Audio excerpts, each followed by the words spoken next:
Muito bem, eu sou o Jonatas Joba, esse aqui Rodrigo Lombardi, além de grande ator, meu amigo, e está aqui comigo na primeira entrevista. Muito obrigado. Obrigado a você. E a entrevista da nossa coluna nova, que se chama O Que Te Move, na revista Magazine. Vou falar do Panorama Visto da Ponte, espetáculo que ele faz lindamente, que está onde? Dá o serviço. Teatro Raul Cortez, Bela Vista, São Paulo. Sextas às 21h30, sábado às 21h e domingos às 18 horas. Não é para perder, nem o papo, nem a entrevista, nem o espetáculo. Até já.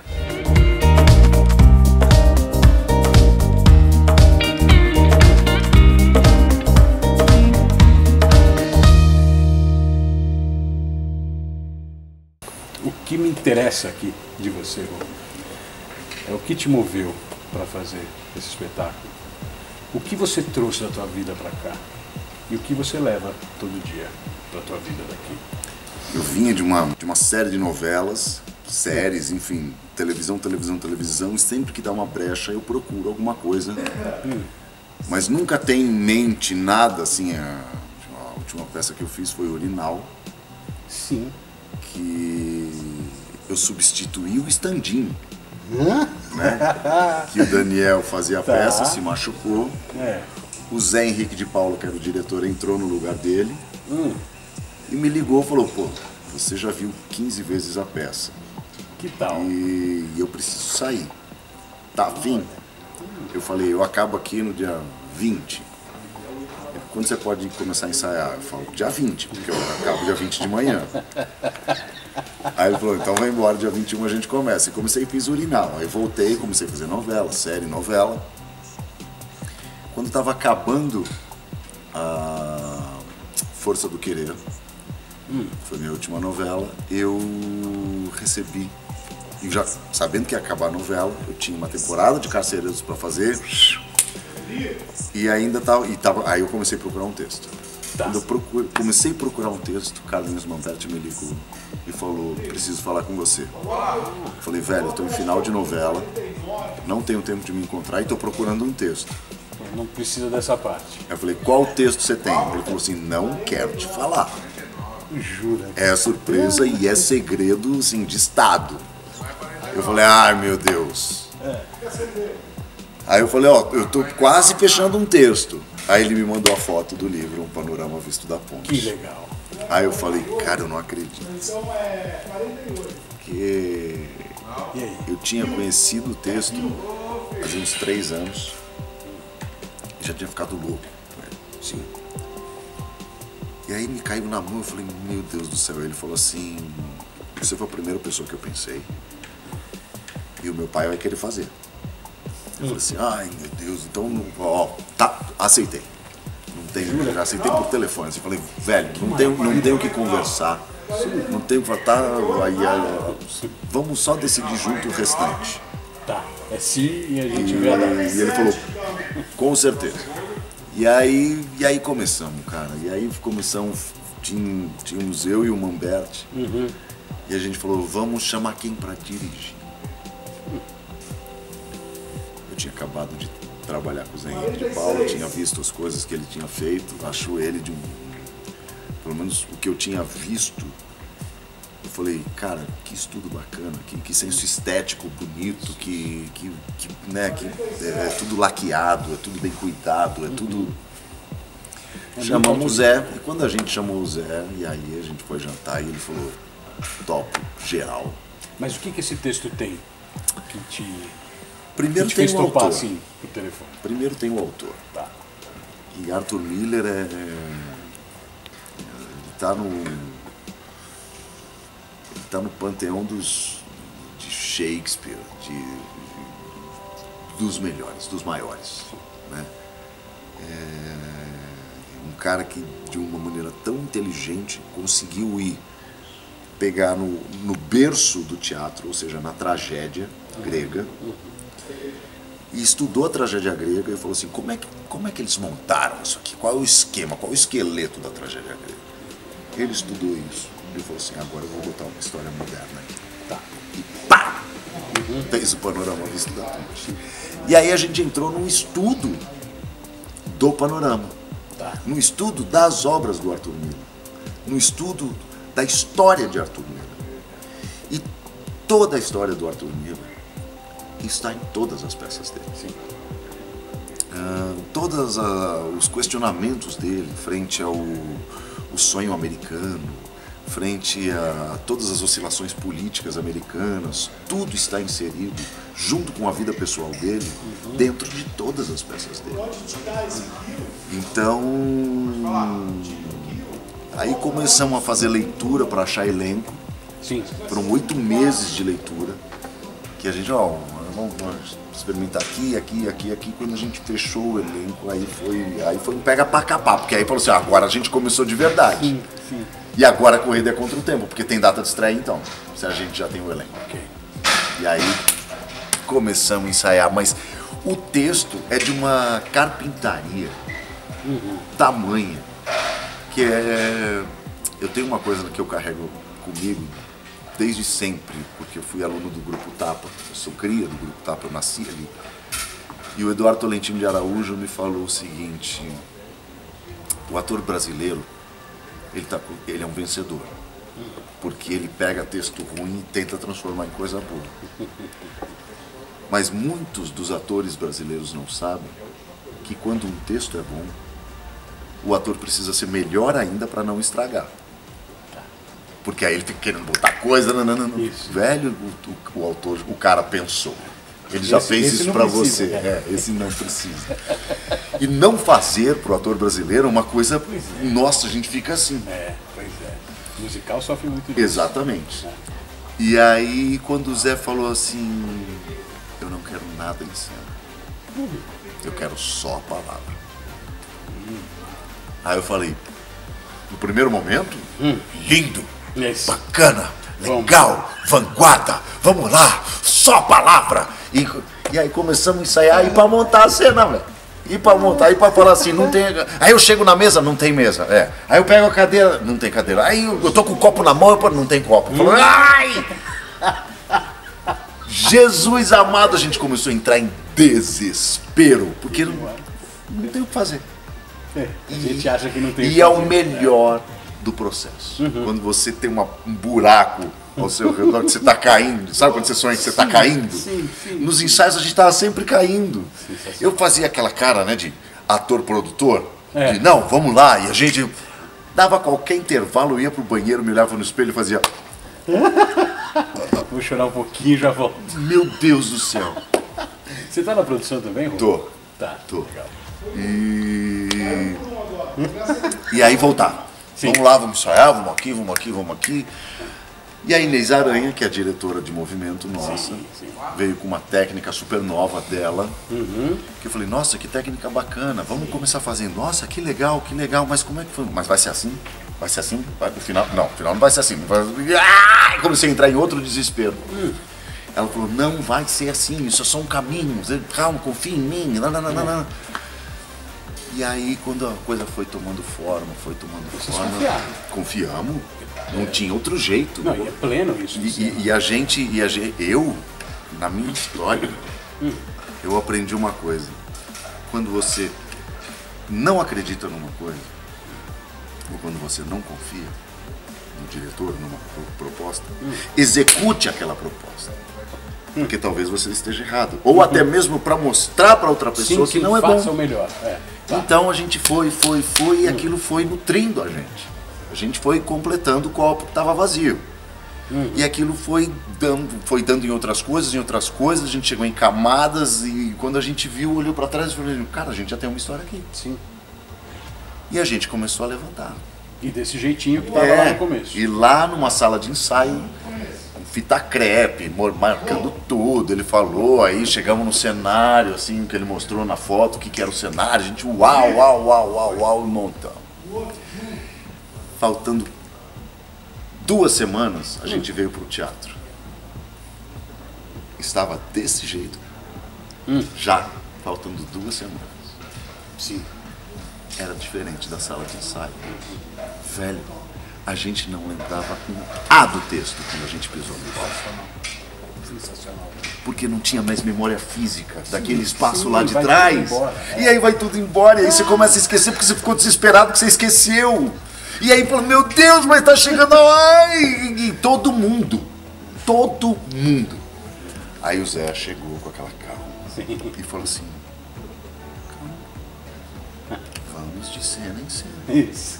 Ok, aí a gente entendeu que a sala de ensaio era assim e agora o cenário é assim. Isso, só o resto só é tudo isso, igual. tudo bem. Mas pra gente é o que basta pra gente morrer, né?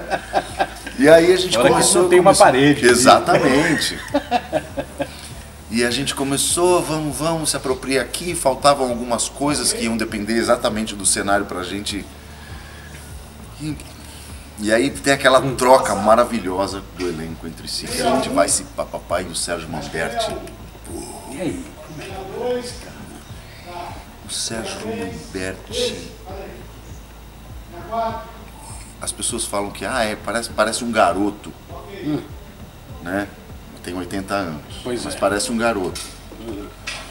Eu digo que ele tem 14 anos Parece. e que tem experiência de 80, porque ele quica.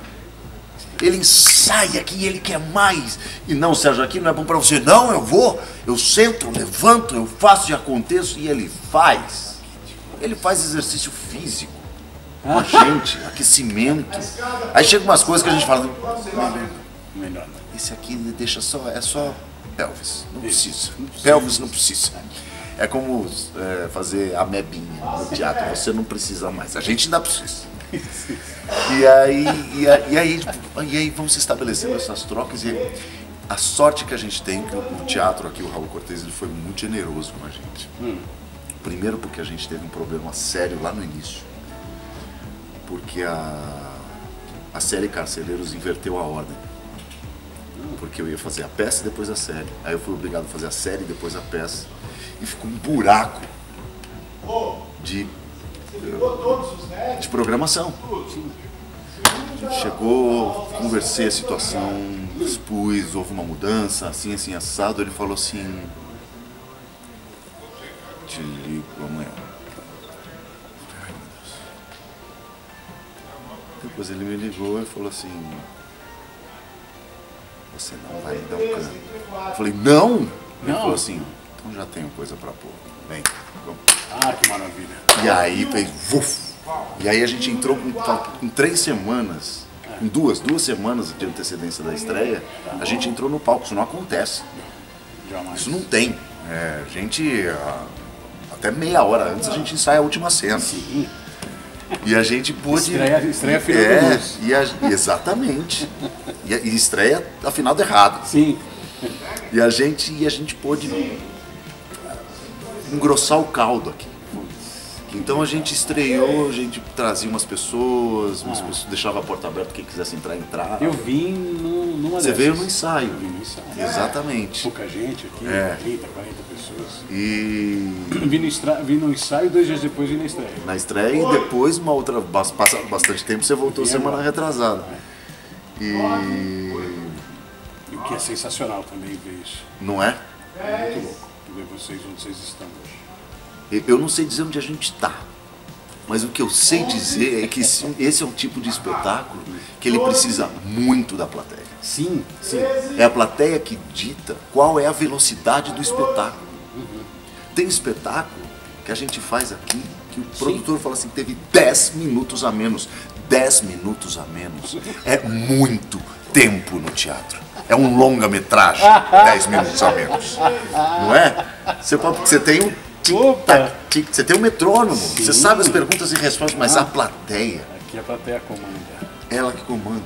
E aí, o que você leva pra casa disso todo dia? Ah, cara, é um enriquecimento todos os dias, principalmente por causa dos debates. Você sabe como é que é? Sim.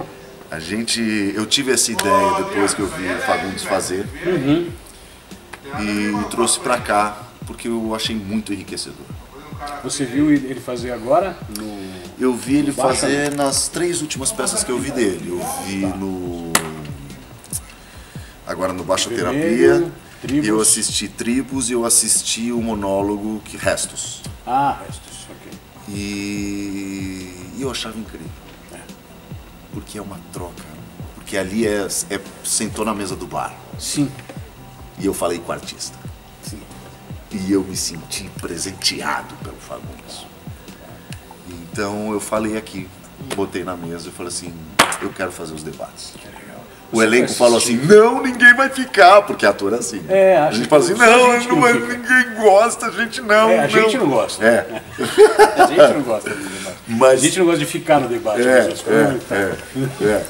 E aí aqui a gente fez a primeira experiência, na estreia não teve, porque a gente teve aquela histeria. E depois já no primeiro dia a gente fez. E rola. 90% das pessoas ficam. E é importante a maneira que você aquece também a plateia, né? Vai falando.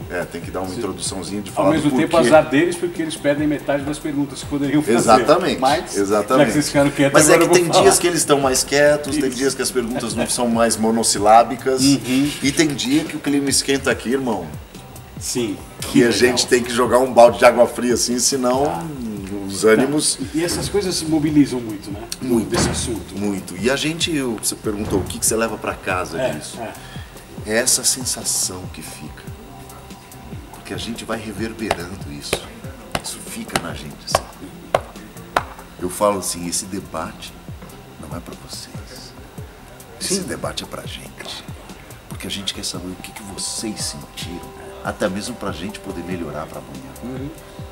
E teve argumentações aqui que a gente chegava, a gente falava, obrigado, gente. Entrava na coxinha, todo mundo parava, se olhava e falava assim, você viu aquilo que ele falou? Ninguém pensou! Sensacional! Entendeu? E chegou uma hora que o cara falou assim, isso foi o André Garoli, que veio aqui e falou, quando ele levanta aquela cadeira, não é uma demonstração de força pra mim. Pra mim ele tá falando, você é um velho, você não levanta mais o seu falo e eu vou mostrar pra você que eu levanto. Muito bom. A gente entrou, a gente não falou nada. Parece que veio parece ensaiado assim, falou assim, é exatamente isso! Sensacional. E aí a gente vai. Isso transforma. Isso muda no dia seguinte. seguinte Já transforma. E aí a reação da plateia seguinte a gente teve um debate que a gente ficou comentando depois no grupo de WhatsApp a semana inteira, porque a gente teve uma seleção de perguntas aqui. E tinha psicólogo, tinha médico, tinha gente de todo tipo, até um menininho de 12 anos, ator, fazendo perguntas extremamente pertinentes. Não que tenha pergunta ruim, que eu sempre falo, não tem certo e não tem errado, porque nessa peça tudo cabe. Mas o menino você pensou, também aquecido. mas o menino super. E a gente falou, cara, é isso. E a gente, por querer fazer um debate, a gente começou a entender que o nosso trabalho é de formação de grupo. Sim. A gente tem, não só você, mas a gente tem muita gente que volta para assistir. Claro. E que fala assim, eu já vi tantas vezes, já trouxe fulano, e a gente sai, a gente debate, outro dia a gente brigou porque a gente achou uma coisa totalmente diferente, mas chegamos a um consenso e a gente viu que o público tem aumentado e ele tem vindo com uma qualidade muito grande. Que legal isso. Funciona, ele é a grande locomotiva da peça. Primeiro é o público. Sim. Depois é o Mamberti e depois é a história. O Mamberti é o narrador da peça, o coro grego, né? Aquele cara que move a história para frente, mas ele move segundo as orientações que ele percebe aqui da plateia, do jogo. É o jogo, a peça é viva. Sim. Né? Você vai fazer isso para sempre? O debate? Eu pretendo, porque é uma experiência incrível. Mesmo porque isso me obriga a ter um porquê de montar uma peça. Isso me obriga a manter a minha palavra, de que eu sempre falo assim, você nunca vai ver o Rodrigo fazer um caça-níqueis. Nem que eu precise. Eu mudo de emprego, mas eu não me rendo a esse tipo. Exatamente. Mas porque numa pesquisa que foi feita, descobriram que o brasileiro vai em média 4 vezes ao cinema por ano, em média, e uma vez ao teatro. Ao passo que ele vai num terceiro filme e o filme é ruim.